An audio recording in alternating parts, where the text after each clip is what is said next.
So I've been working with Elaine for over 20 years. I argue with him as much as I argue with my husband. Brian is definitely a thoughtful person. I've known Brian what feels like my whole life, but then when it comes to managing portfolios. We're very different people. We come at situations from very different perspectives. He tends to be a bit more measured in terms of his approach to risk. They're more willing at some points in time to go into those more difficult situations quicker than I am. We appreciate that we're going to have different opinions. It really boils down to having facts. It's never personal. Who has the best facts? It's how you get to the right decision.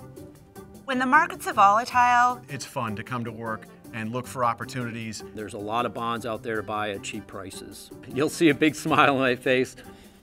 Your typical investor, the more uncertainty, the more fear, they're more likely to get out. Cut their losses instead of really hanging on when they probably should.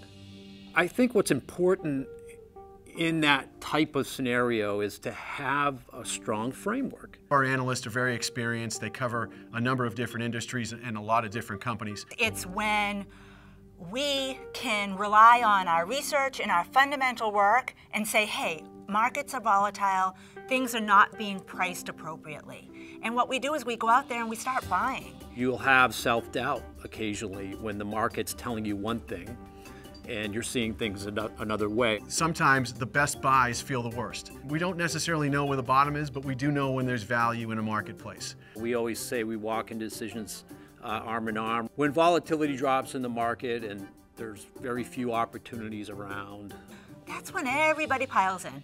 There's not a lot of uncertainty. This is easy. You got to be careful not to get complacent. The beauty of what we do in a multi-sector approach is that we have the flexibility to go anywhere in the world to find opportunity. So I don't think I can recall too many times when we've sat back and said, there's no opportunity anywhere in the world right now. Our philosophy is you cast a wide net and look for opportunities across a full spectrum of fixed income assets. It's relying on process, research, risk metrics, risk controls. We're all competitive people. We all want to provide the best returns for our clients. I want to be right there next to my investors and feel the pain and feel the gain, right? Here at Loomis Sayles, we own our strategies. I eat my own cooking. I want them to know that I believe in our process and what we're doing as much as they do.